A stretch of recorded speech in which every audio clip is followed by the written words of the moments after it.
বহুদিন পরে ফিরে আসলাম আবারও আপনাদের মাঝে। আসসালামু আলাইকুম, আমি মনীষা জাহান চলে আসলাম অনেকদিন পরে নতুন একটা ভিডিও নিয়ে। কেমন আছেন সবাই? আশা করি সবাই অনেক ভালো আছেন। আলহামদুলিল্লাহ আমরা সবাই ভালো আছি।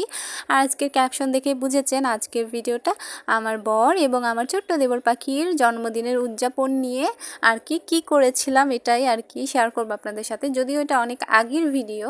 তো চলুন শুরু করি। আর একটু বলে নিতে যাই, আমি বেশ কিছুদিন অ্যাক্টিভ ছিলাম না, তবে আবারও চেষ্টা করব অ্যাক্টিভ থাকার। তো প্লিজ আপনারা যারা আমাকে পছন্দ করেন, ভালোবাসেন, তারা প্লিজ আমার ভিডিওটা পুরোটা দেখবেন এবং আমাকে সাপোর্ট করবেন আবারও আগের মতো। আমিও আপনাদের সাথে থাকবো ইনশাআল্লাহ।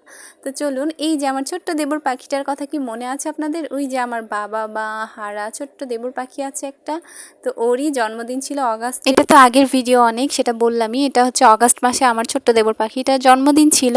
আর সবচেয়ে খারাপ বিষয় হচ্ছে জন্মদিন এর পরের দিনই তার মায়ের মৃত্যুবার্ষিকী, অর্থাৎ আমার মামি শাশুড়ি তো তাকে জন্ম দেওয়ার পরের দিনই মারা গেছে। তো সেই জন্য আমরা বড় করে কিছুই করি না। মনটা খুবই খারাপ লাগে, মামিকে সব সময় মিস করি এবং বিশেষ দিনগুলোতে তো আরও বেশি খারাপ লাগে, ওর জন্মদিনটাতে বেশি খারাপ লাগে। এবং তার পরের দিনই যেহেতু আমাদেরকে ছেড়ে তার মা চলে গেছে, তো সেজন্য আমরা বড় করে কিছু করি না। কিন্তু বাচ্চাটাকে একটু খুশি করার জন্য আমার বর আর কি কেক টেক নিয়ে আসছিল। তো ও দেখুন কতটা খুশি, মানে ও ভাষায় প্রকাশ করতে পারছে না।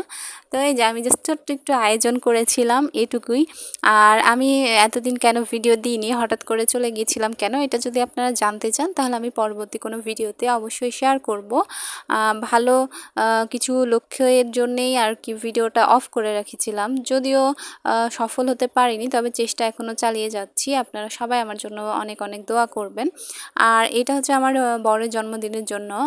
ও আর কি কোনো মাছই খায় না ইলিশ ছাড়া।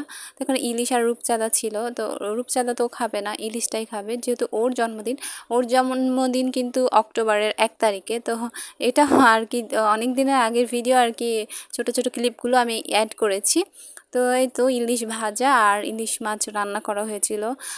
এরপরে বিরিয়ানি রান্না করা হয়েছিল ওর জন্য, তবে কেক কাটা হয়নি।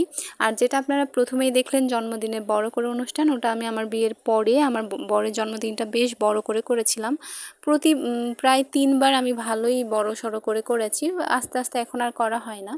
তো এমনি খাবার দাবার রান্না করা হয়, যে ওর পছন্দের খাবার দাবারগুলো আর কি। এবার আর কেকটা আনা হয় নাই। তো এই তো আমার বর, আমার ছোট্ট দেবর পাখির জন্মদিন ছিল, তো সবাই ওদের জন্য মন থেকে অনেক অনেক দোয়া করবেন, ওরা যেন অনেক অনেক ভালো থাকে, অনেক অনেক বড় হয়। আমার বর তো বড় হয়েছে, আমার ছোট্ট পাখিটাও যেন বড় হয়।